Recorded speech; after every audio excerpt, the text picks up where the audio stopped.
तिकडे ठाकरेंनी आता त्यांचा आसूड काढलाय राज्यातल्या शेतकऱ्यांच्यासाठी। अतिवृष्टी आणि त्यानंतर आलेल्या महापुरानं मराठवाड्यासह राज्यातल्या अनेक जिल्ह्यांमध्ये प्रचंड नुकसान झालं।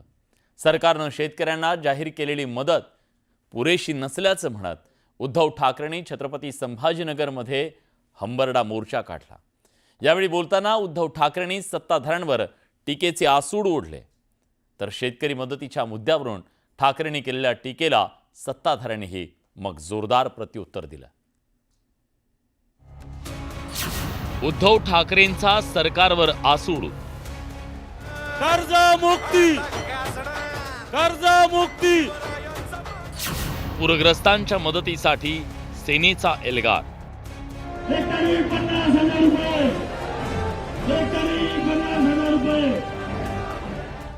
हंबरडा मोर्चातून सरकारला थेट इशारा।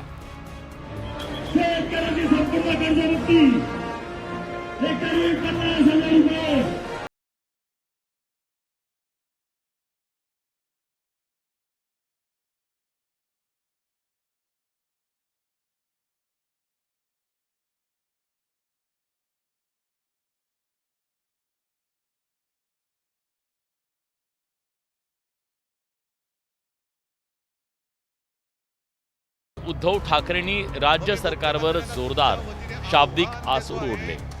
पूरग्रस्तांना राज्य सरकारनं भरीव आर्थिक मदत द्यावी या मागणीसाठी ठाकरेंच्या शिवसेनेनं छत्रपती संभाजीनगरमध्ये हंबरडा मोर्चाच्या माध्यमातून एल्गार पुकारला। कर्जमुक्ती 50,000 रुपये आम्ही का मागतो आहोत त्याचं कारण तुम्ही जाऊन बघा, जमिनीची काय हालत झालेली आहे।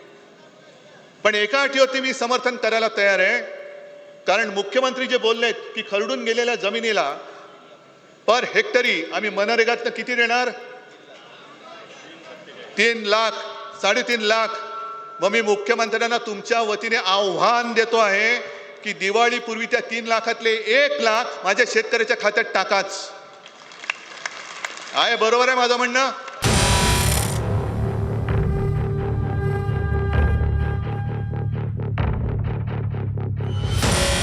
अतिवृष्टी आणि पुरामुळे मराठवाड्यातल्या शेतकऱ्यांचं प्रचंड नुकसान झालंय, तर राज्य सरकारनं नुकतंच 31,628 कोटींचं पॅकेज जाहीर केलं।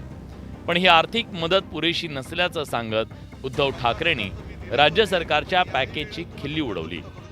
मी एकूण जे काही पॅकेज पाहिलं,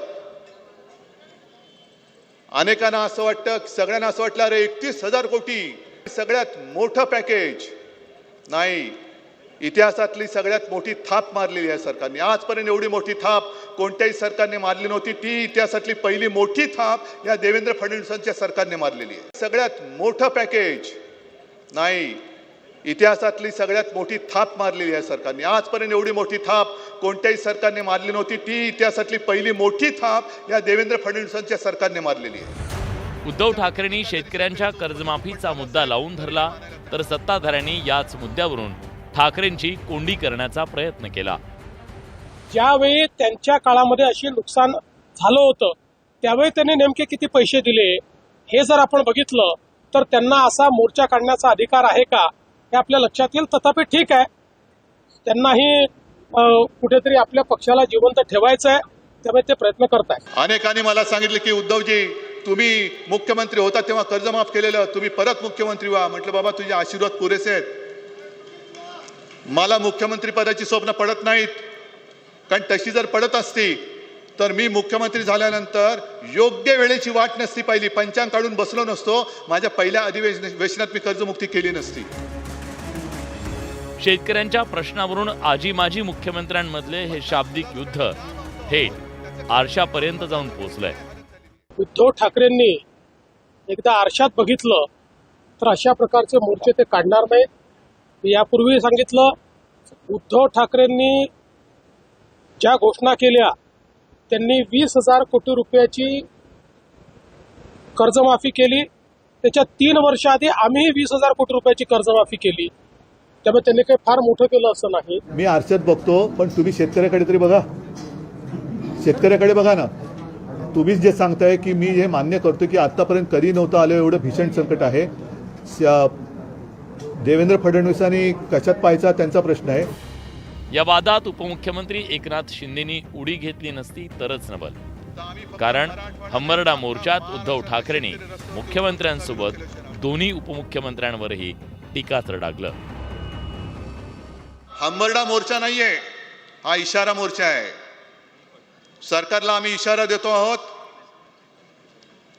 की जर तुम्ही कर्जमुक्त केलं नाहीत तर आम्ही फक्त मराठवाडा नाही तर अख्खा महाराष्ट्रातला शेतकरी रस्त्यावरती उतरून तुमचा विरोध केल्याशिवाय राहणार नाही. हंबरडा मोर्चा कसला हंबरडा?